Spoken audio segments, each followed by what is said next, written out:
Hey, have you ever wondered if cutting fat might be the secret to a healthier life? Let's dive into the low-fat diet, a popular choice for weight management and heart health. But is it really all it's cracked up to be? First, the pros. Low-fat diets can help reduce calorie intake since fats contain more than twice as many calories per gram as proteins or carbs. Studies suggest that people who consume less fat may have a lower risk of cardiovascular diseases, particularly when they replace saturated fats with healthier options like whole grains, fruits, and vegetables. Now, the cons. While low-fat diets may seem beneficial, cutting too much fat can backfire.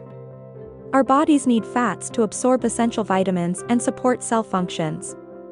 Also, many low-fat products substitute fat with sugar to enhance flavor, which can lead to weight gain and blood sugar spikes. So, what's the takeaway? A low-fat diet can be helpful for weight loss, but balance is key.